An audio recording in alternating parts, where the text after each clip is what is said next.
ಪರಂ ಶಾಂತಿ Kannada YouTube channel ಪರಂ ಶಾಂತಿ ಬೇಹದ್ ಜ್ಞಾನಕ್ಕೆ ಸ್ವಾಗತ. ಇಂದಿನ ಪುರುಷಾರ್ಥದಲ್ಲಿ ಬಾಪೂಜಿಯವರು ತಮ್ಮ ಮುದ್ದಿನ ಮಕ್ಕಳಿಗೆ ಒಂದು ಬಹಳ ಇಂಪಾರ್ಟೆಂಟ್ ಆದಂತಹ ವಿಷಯವನ್ನು ಹೇಳ್ತಾ ಇದ್ದಾರೆ. ಈಗಲೂ ಸಹ ಮಕ್ಕಳು ಸಾಧಾರಣ ಸ್ಥಿತಿಗೆ ಬಂದು ಬಿಡುತ್ತಾರೆ. ಏಕೆಂದರೆ ತಾವು ಕಲಿತ ಜ್ಞಾನವನ್ನು, ತಮ್ಮ ಸರ್ವೋನ್ನತ ಸ್ಥಾನವನ್ನು ಪದೇ ಪದೇ ಮಕ್ಕಳು ಮರೆಯುತ್ತಿದ್ದಾರೆ. ಆದರೆ ಮಕ್ಕಳೇ, ಸ್ವಯಂ ಪರಮಪಿತ ತಂದೆಯೇ ಈ ಭೂಮಿಗೆ ಬಂದು ನಿಮಗೆ ಬೋಧನೆಯನ್ನು ಮಾಡುತ್ತಿದ್ದಾನೆ, ಜ್ಞಾನವನ್ನು ಬೋಧಿಸುತ್ತಿದ್ದಾನೆ. ಇದು ಸಾಧಾರಣವಾದ ಮಾತಲ್ಲ. ಇದನ್ನು ಚೆನ್ನಾಗಿ ನೆನಪಿನಲ್ಲಿಟ್ಟುಕೊಳ್ಳಿ. ನೀವು ಪದೇ ಪದೇ ಸಾಧಾರಣ ಸ್ಥಿತಿಗೆ ಬರುವುದು ಸರಿಯಲ್ಲ. ಏಕೆಂದರೆ ನಾವು ಪದೇ ಪದೇ ಸಾಧಾರಣ ಸ್ಥಿತಿಗೆ ಬರುವುದರಿಂದ ನಾವು ನಮ್ಮ ಗುರಿಯಿಂದ ದೂರ ಸರಿಯುತ್ತೇವೆ. ಬಾಪೂಜಿಯವರು ಹೇಳ್ತಾ ಇದ್ದಾರೆ, ಮಕ್ಕಳೇ, ನೀವು ನಿಮ್ಮ ಮನಸ್ಸು ಮತ್ತು ಬುದ್ಧಿಯ ಕಡೆಗೆ ಅಟೆನ್ಷನ್ ಕೊಡಿ. ಇದುವೇ ಸಂಸ್ಕಾರ ಪರಿವರ್ತನೆಯ ಸಮಯ. ಈಗ ಸಂಸ್ಕಾರ ಪರಿವರ್ತನೆಯನ್ನು ಮಾಡಿಕೊಳ್ಳಿ. ನಿಮ್ಮಲ್ಲಿ ಈ ವಿಷಯವಾಗಿ ದೃಢತೆಯು ಬರಬೇಕು. ಮುಂದುವರೆದು ಬಾಪೂಜಿಯವರು ಹೇಳ್ತಾ ಇದ್ದಾರೆ, ಮಕ್ಕಳೇ, ನೀವು ಧೈರ್ಯವಾಗಿದ್ದೀರಾ, ಇದನ್ನು ನಾನು ನೋಡುತ್ತಿದ್ದೇನೆ. ಹಾಗೂ ಬಹಳ ದೃಢತೆಯಿಂದ ಮುಂದಿನ ಹೆಜ್ಜೆಯನ್ನು ಹಾಕ್ತಾ ಇದ್ದೀರಾ, ಇದೂ ಸಹ ನಾನು ಅರಿತಿದ್ದೇನೆ. ಈಗಾಗಲೇ ನಿಮಗೆ ಸಂಪೂರ್ಣ ಜ್ಞಾನ ಸಿಕ್ಕಿದೆ. ನಾವು ಹೇಗಿರಬೇಕು, ಯಾವ ಸ್ಥಿತಿಯಲ್ಲಿರಬೇಕು, ಯಾವುದರ ಬಗ್ಗೆ ಯೋಚಿಸಬೇಕು, ಏನನ್ನು ನಾವು ಮಾಡಬೇಕು, ಯಾವ ಸ್ವರೂಪದಲ್ಲಿ ನಾವು ನೆಲೆಯಾಗಬೇಕು, ಇದೆಲ್ಲ ತಿಳಿದರೂ ಕೂಡ ನೀವು ಪದೇ ಪದೇ ಏಕೆ ಎಲ್ಲವನ್ನು ಮರೆತು ಸಾಧಾರಣ ಸ್ಥಿತಿಗೆ ಬರುತ್ತೀರಾ ಎಂದು ಬಾಪೂಜಿ ಕೇಳ್ತಾ ಇದ್ದಾರೆ. ಬಾರ್ ಬಾರ್ ಅಪ್ನೆ ಸ್ವರೂಪ್ ಕಿ ವಿಸ್ಮೃತಿ ಹಿ ಸಾಧಾರಣ ಶರೀರಧಾರಿ ಬನಾತಿ ಹೇ ಅಂತ ಬಾಪೂಜಿ ಹೇಳ್ತಾ ಇದ್ದಾರೆ. ಅಂದರೆ ನಾವು ಪದೇ ಪದೇ ನಮ್ಮ ಸ್ವರೂಪವನ್ನು ನಾವು ಮರೆತಾಗ ಸಾಧಾರಣ ಶರೀರಧಾರಿಗಳಾಗುತ್ತೇವೆ. ಅಂದರೆ ಆತ್ಮ ಸ್ವರೂಪದಲ್ಲಿರುವುದನ್ನು ನಾವು ಮರೆತರೆ ಸಾಧಾರಣ ಮನುಷ್ಯರ ಸ್ಥಿತಿಗೆ ಬರುತ್ತೇವೆ. ಹೀಗಾಗಿ ನಾವು ಪಂಚತತ್ವದ ಶರೀರದಲ್ಲಿದ್ದರೂ ಸಹ ನಾವು ಆತ್ಮರು ಸದಾ ನೆನಪಿನಲ್ಲಿಡಬೇಕು. ಅದೇನೆಂದರೆ, ನಾನು ಯಾರು ಹಾಗೂ ಈಗ ನನ್ನೊಂದಿಗೆ ಯಾರಿದ್ದಾರೆ, ನನ್ನೊಂದಿಗೆ ಪರಮಪಿತನೇ ನಿಂತಿದ್ದಾನೆ ಎಂದು ನಾವು ಪದೇ ಪದೇ ಸ್ಮರಿಸಿಕೊಳ್ಳುತ್ತಾ ಇದ್ದರೆ ಆಗ ನಾವು ಆತ್ಮಸ್ವರೂಪದ ಸ್ಥಿತಿಯಲ್ಲಿ ನೆಲೆಯಾಗಲು ಸಾಧ್ಯವಿದೆ. ಬಾಪೂಜಿಯವರು ಹೇಳ್ತಾ ಇದ್ದಾರೆ, ನಿಮ್ಮ ಮೇಲೆ ನಿಮಗೆ ಅಟೆನ್ಷನ್ ಇರಲಿ, ಅಟೆನ್ಷನ್ನ ಶಕ್ತಿಯನ್ನು ವೃದ್ಧಿಸಿಕೊಳ್ಳಿ, ದೃಢತೆ ಇರಲಿ, ಧೈರ್ಯವಿರಲಿ. ಆಗಲೇ ನೀವು ನಿಮ್ಮ ಗುರಿಯನ್ನು ಮುಟ್ಟಲು ಸಾಧ್ಯ. ಲೌಕಿಕದ ಒಂದು ಉದಾಹರಣೆಯನ್ನು ತೆಗೆದುಕೊಂಡು ನೋಡಿದರೆ, ಯಾವುದೋ ಒಬ್ಬ ವ್ಯಕ್ತಿ ಅವನು ರಾಷ್ಟ್ರಪತಿಯ ಮಗನೇ ಆಗಿದ್ದಾನೆ, ಪ್ರಧಾನಮಂತ್ರಿಯ ಮಗನೇ ಆಗಿದ್ದಾನೆ ಎಂದಾಗ ಅವನಿಗೆ ಒಂದು ನಶೆ ಇರುತ್ತದೆ. ಅಂದರೆ ನಾನು ಬಹಳ ದೊಡ್ಡ ಅಧಿಕಾರಿಯ ಮಗನಾಗಿದ್ದೇನೆ ಎನ್ನುವಂತಹ ಒಂದು ಹೆಮ್ಮೆ, ನಶೆ ಸದಾ ಅವನಲ್ಲಿರುತ್ತದೆ. ಲೌಕಿಕದಲ್ಲಿಯೂ ಸಹ ಆತ್ಮರು ತಮ್ಮ ವಿಶೇಷತೆಯನ್ನು ಮರೆಯುವುದಿಲ್ಲ. ಅಂದಾಗ ನಾವು ಯೋಚಿಸಿ ನೋಡಿಕೊಳ್ಳಬೇಕು, ನಾವು ಯಾರು ಮತ್ತು ನಮ್ಮೊಂದಿಗೆ ಯಾರಿದ್ದಾರೆ, ನಾವು ಯಾರ ಮಕ್ಕಳಾಗಿದ್ದೇವೆ ಎಂದು ನಾವು ತಿಳಿದುಕೊಳ್ಳಬೇಕು. ಹೀಗಾಗಿ ಬಾಪೂಜಿಯವರು ಹೇಳ್ತಾರೆ, ಮಕ್ಕಳೇ, ನೀವು ಸ್ವಯಂ ಪರಮಪಿತನ ಮಕ್ಕಳೇ ಆಗಿದ್ದೀರಿ. ದಿನವೂ ನಿಮಗೆ ಸ್ವತಃ ಭಗವಂತನೇ ಬಂದು ಬೋಧಿಸುತ್ತಿದ್ದಾನೆ. ಹೀಗಿದ್ದರೂ ಸಹ ಮಕ್ಕಳು ಏಕೆ ವಿಸ್ಮೃತಿಯನ್ನು ಹೊಂದಿ ಪದೇ ಪದೇ ಸಾಧಾರಣ ಶರೀರಕ್ಕೆ ಬರುತ್ತಾರೆ?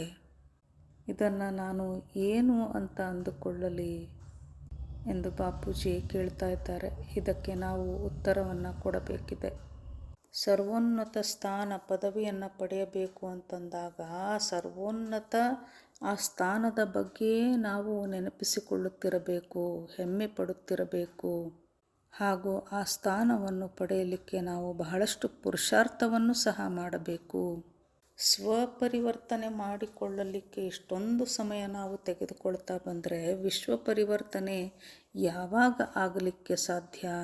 ಅದಕ್ಕೆ ಎಷ್ಟು ಸಮಯ ಬೇಕು? ಸ್ವಪರಿವರ್ತನೆಯಿಂದಲೇ ವಿಶ್ವ ಪರಿವರ್ತನೆ ಅನ್ನುವುದನ್ನು ಸಹ ನಾವು ತಿಳಿದುಕೊಂಡಿದ್ದೇವೆ.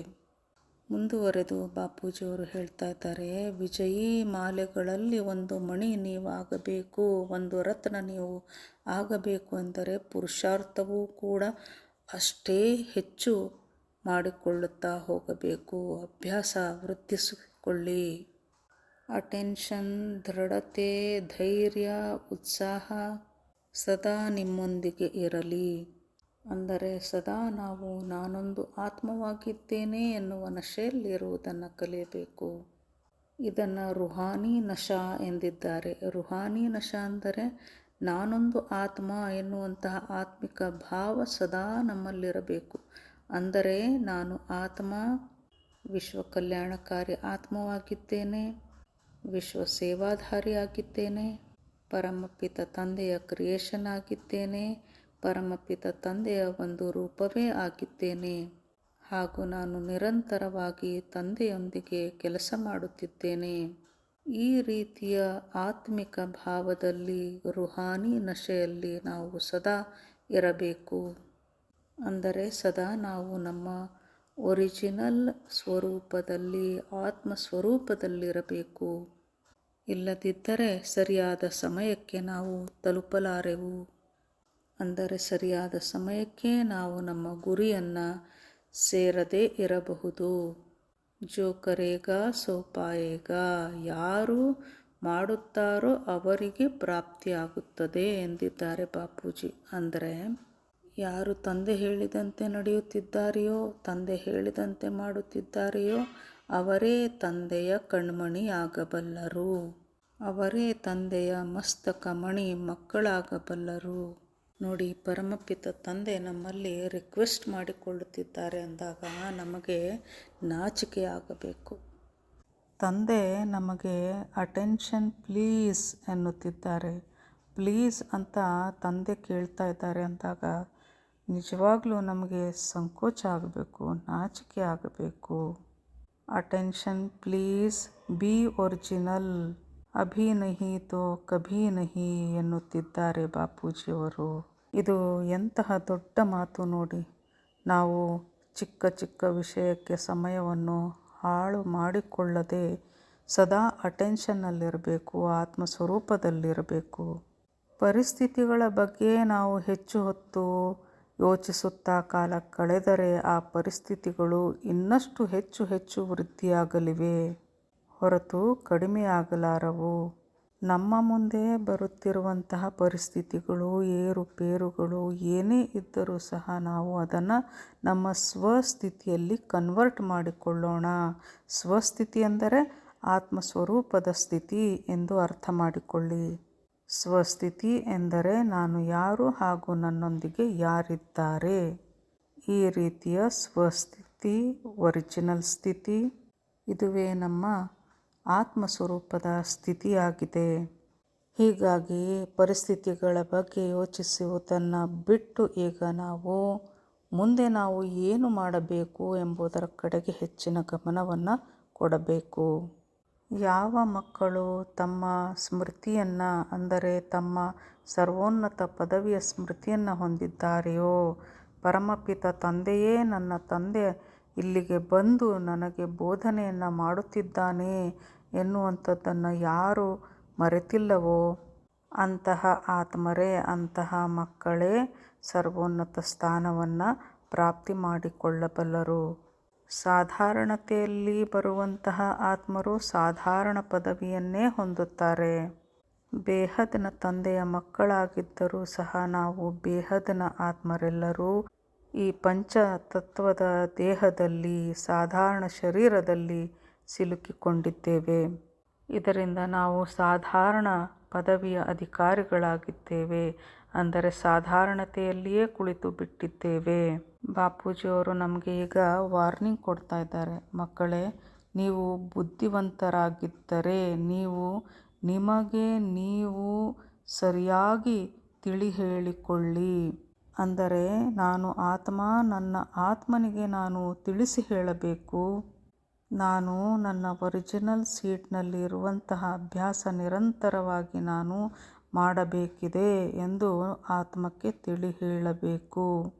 ನಿರಂತರ ಕರ್ಮಯೋಗಿ ಜೀವನವನ್ನು ಬಾಳುತ್ತಾ ಒರಿಜಿನಲ್ ಸೀಟ್ನಲ್ಲಿ ಸೆಟ್ಟಾಗುವ ಅಭ್ಯಾಸವನ್ನು ನಾವೀಗ ಮಾಡಲೇಬೇಕಿದೆ. ಸ್ವಯಂ ಹಿ ಸ್ವಯಂ ಕೋ ಸಮझानी देनी है और हर बोल हर संकल्प पर ದೃಢ रहना है ಅಂತಂದರೆ ಕೊನೆಯದಾಗಿ ನಾವು ನಮಗೆ ತಿಳಿ ಹೇಳಿಕೊಳ್ಳಬೇಕು. ಈಗ ನಾನು ದೃಢವಾಗಿ ನಿಲ್ಲಬೇಕಾಗಿದೆ, ನಿರಂತರವಾದ ಅಭ್ಯಾಸವನ್ನು ಮಾಡಬೇಕಿದೆ, ಆತ್ಮಸ್ವರೂಪದಲ್ಲಿಯೇ ನಾನು ಇರಬೇಕಾಗಿದೆ ಎಂದು ತಿಳಿ ಹೇಳಿಕೊಳ್ಳಬೇಕು. ಪರಂ ಶಾಂತಿ. परम शांति सोचो बोलो परम शांति. Join us daily for our morning live meditation, Monday to Saturday, 5:30 to 6:30 a.m. Join us daily for live meditation, 10 p.m. to 11 p.m. on YouTube Live. Subscribe now. Website www.paramshanti.org. Email us anand@paramshanti.org. Like, share, subscribe. Join today. बेहद की परम शांति सोचो.